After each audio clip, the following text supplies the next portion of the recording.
he's going. Been a while. Moved house. It's a new shed, and somehow 2-car garage is more cluttered than a 1-car garage was. But whatever. Anyway, slowly we're getting there. I'm going to have a go at the Bumblebee 318. It's got a cracked head. I might just try some mechanic in a bottle. Try and fix it, but I want to try it on a run stand. If I can get it working on a run stand, I'll be a happy camper. Anyway, got to build a run stand, so here we go.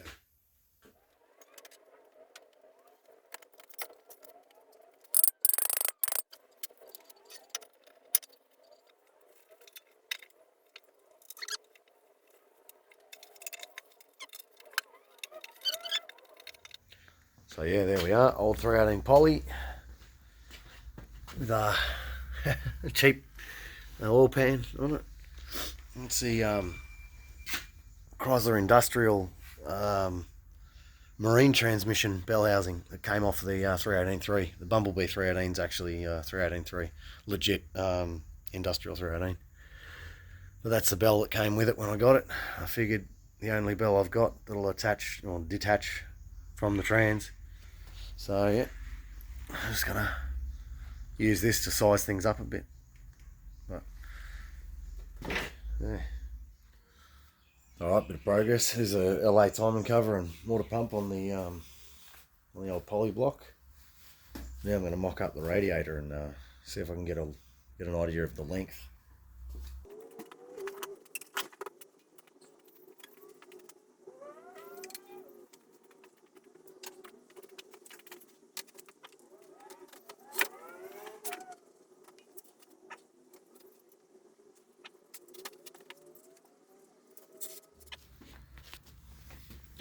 Well, this is interesting. So,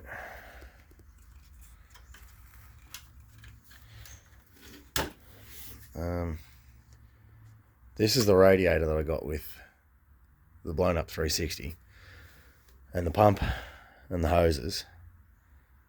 But I don't know how this puzzle goes together. Because that doesn't seem to fit. But maybe I'm wrong. Maybe it does.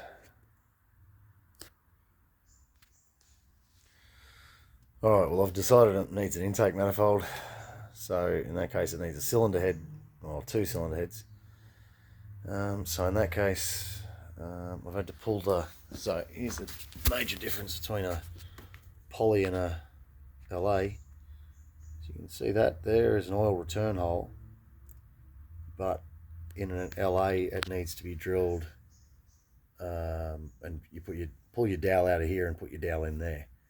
Other than that, plug the steam holes and you converted your poly to an LA block. But yeah, I pulled those. Now I'll slap some heads on.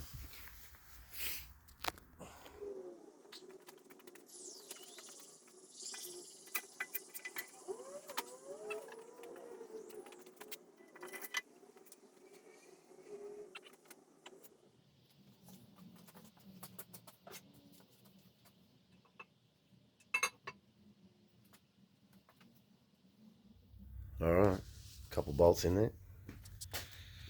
But I was just gonna say, like, that radiator and I mean that hose is a setup for the Australian A body. You can see here there's 2 fingers width, maybe, or nearly 2 inches there from where the radiator support panel actually mounts up to the radiator itself. So you can, the 6-cylinder ones, the flange is there, so they sit that much closer to the rad support panel.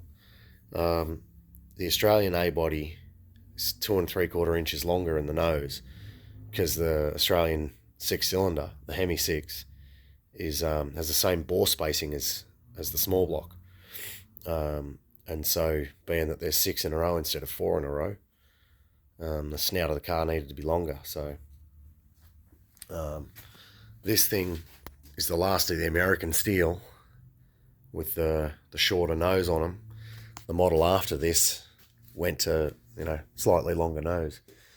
But anyway, yeah, I got some steel, and I'm going to start making a frame for this. So now that I've got me dimensions, I've got me dummy up.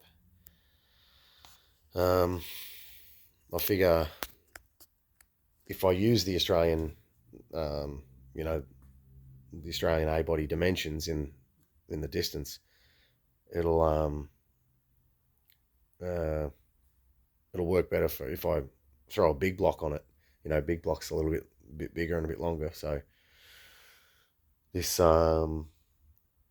this engine run stand should be able to mount multiple engines if I use the larger dimensions. So anyway.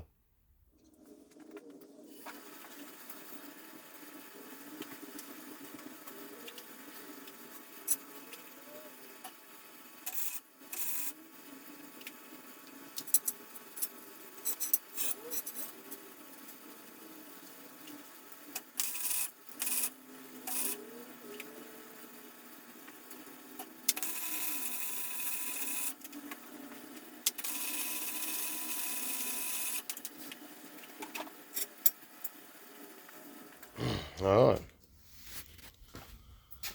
Well, that's the beginnings of it. That's the correct width for the radiator. So yeah, uprights for the radiator will come off that. I'll get some casters tomorrow, and yeah, put 4 casters in it. And then uprights at the back for the grab the bell housing.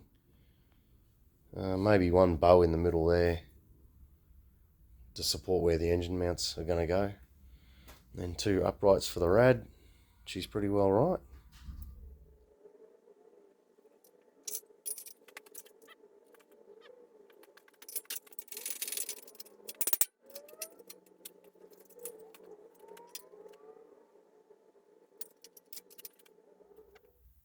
Here we have the start of the brackets holding the rear.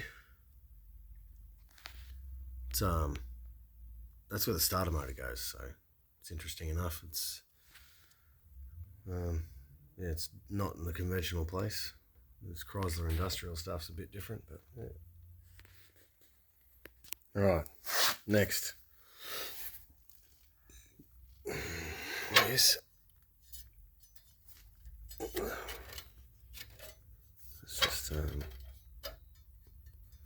It's just here. Bring that out to there nicely. Clamp that and weld that. Do the same on the other side, and then put another piece in there. Another piece in there as a bow. Stop it from spreading. There.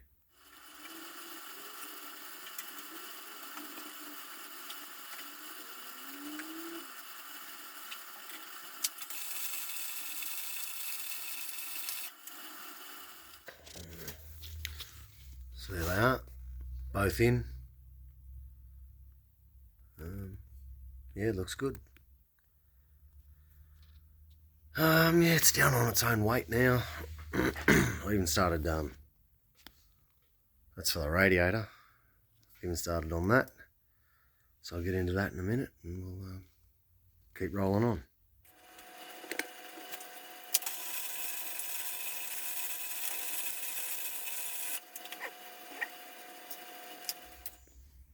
Well, here we go. Factory bottom radiator hose wasn't going to work. Looks like with a bit of a stretch, the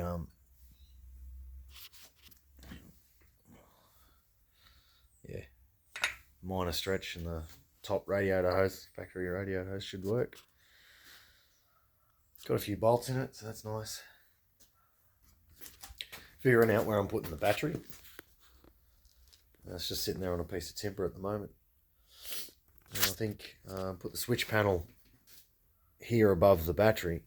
That way there can be a vert there that works as a stay to stabilize the radiator support panel. So yeah, and that way if I've got control panel and switch panel and everything here, I'm going to have the other hand operating the carburetor. So that seems to be fairly logical. But yeah, I might cut some stuff and do some welding.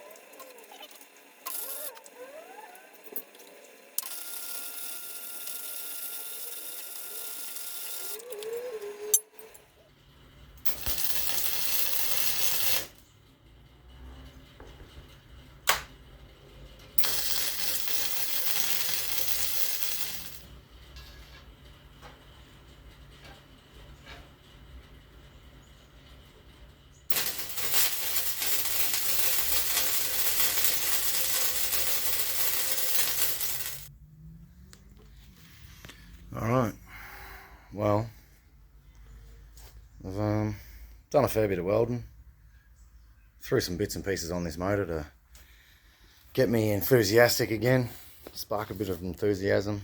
Looks pretty. Yeah, I mean, done a fair bit of welding, threw some extra bits and pieces in. I think I'm about ready to pull the motor and the rad off of it,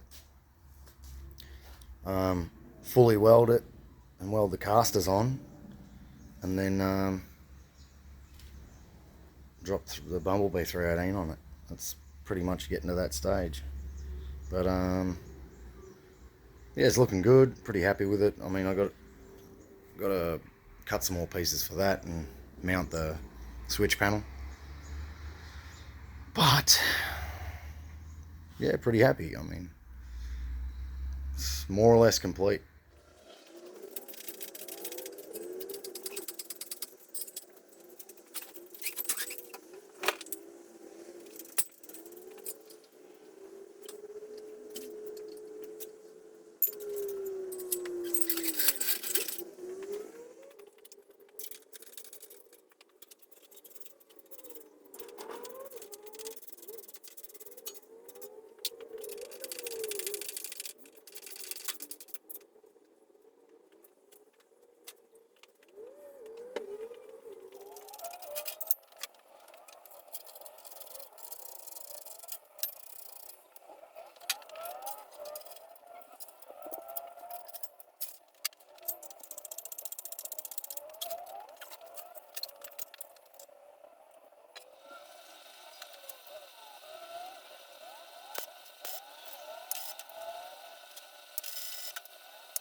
Well,